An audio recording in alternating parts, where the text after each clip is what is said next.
Hello everybody, I'm James Everett of The Good, The Meh, and The Ugly, and here is my spoiler-free review of Last Breath. This film follows a true story of deep-sea divers who must rescue their crewmate after he's trapped hundreds of feet below Earth's surface. My overall thoughts for this film is that it is completely fine. It does what it needs to do, but never does anything more than that. There's some good aspects to it, some bad aspects to it. It's intense in some scenes, but boring in others. And as a whole, it's just okay. But now I'm going to move on to the good. What I liked about the movie, what I thought was done very well.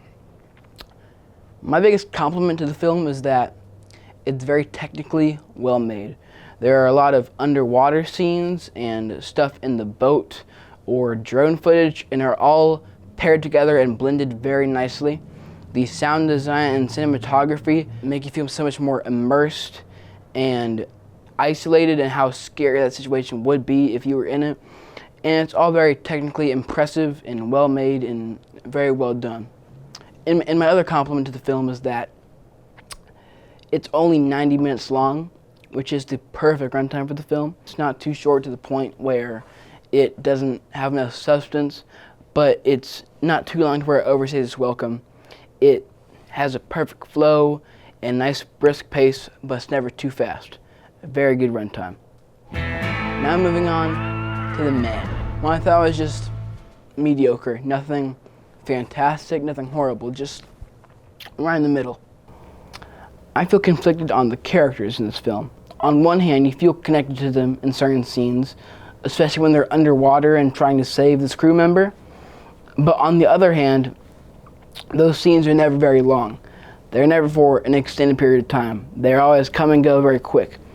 And that's because the characters have very little depth and layers to them.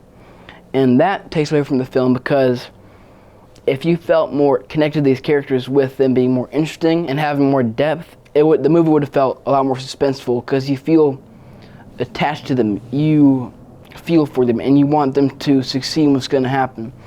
If they're more one-noted and less dimensional like they are in the movie, you don't feel nearly as anxious for them. But now moving on to The Ugly. What I did not like about the film, what I thought was done poorly. And my main complaint for the movie is that it's very, very predictable. From the get-go, from the start of the movie, you can tell where it's going to end up and how it's going to get there. It is very easy to kind of see what's going to happen in the film. I'm not going to spoil anything, but even you can kind of guess what will happen in the movie. It's very par for the course, very simple, and it never really conceals anything and never keeps you guessing.